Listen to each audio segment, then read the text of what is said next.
தென்றலே மெல்ல பேசு சீரியல்ல அந்த பாபுவை தேடிக்கிட்டு எல்லாருமே அலைஞ்சுக்கிட்டு இருக்காங்க. இளமதி, குமார் எல்லாருமே வந்து தேடி தேடி பார்க்குறாங்க.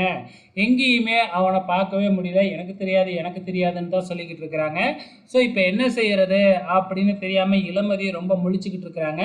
கவலைப்படாதம்மா, அவனை சீக்கிரமாகவே பிடிச்சிடலாம் அப்படின்னு குமார் நம்ம இளமதிக்கு அட்வைஸ் பண்ணிவிட்டு அதுக்கப்புறம் சாப்பிட்றதுக்காக ஒரு ஹோட்டலுக்கு அழைச்சிக்கிட்டு போகிறாங்க.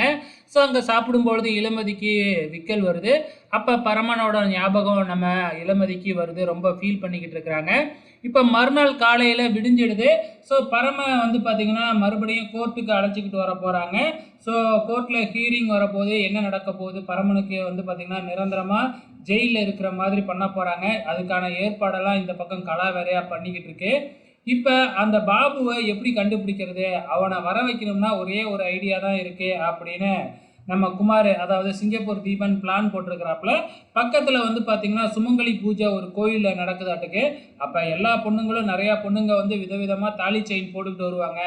அதை எப்படியாச்சும் அறுக்கணும்னு அந்த ஆள் வருவான், அப்போ பிடிச்சிடலாம் அப்படின்னு சொல்லிட்டு தலைவர் போய் ஒரு சூப்பரான உமன்ஸ் கெட்டப்பை போட்டுக்கிட்டு, பொம்பளை கெட்டப்பை போட்டுக்கிட்டு அப்படியே கவரிங் செயினை எடுத்து அள்ளி போட்டுக்கிட்டு அப்படியே வராப்புல.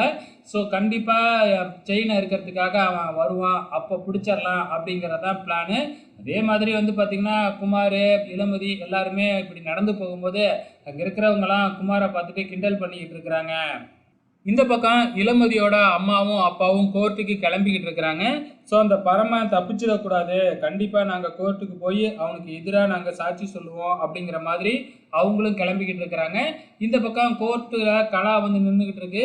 எப்படியும் இளமதிக்கும் பரமனுக்கும் டைவர்ஸ் வர்ற வரைக்கும் அவனை வெளியில் விடக்கூடாது அப்படின்னு இந்த பக்கம் கலா பயங்கரமாக பிளானை போட்டுக்கிட்டு இருக்கு. ஸோ கொஞ்ச நேரத்தில் நம்ம பரமனையும் ஜெயிலிருந்து கோர்ட்டுக்கு கொண்டு வராங்க. இதோட இன்னி எபிசோட முடிச்சிருக்கிறாங்க. வெயிட் பண்ணி பார்க்கலாம் அப்கமிங்கில் என்ன நடக்க போகுதுன்னு.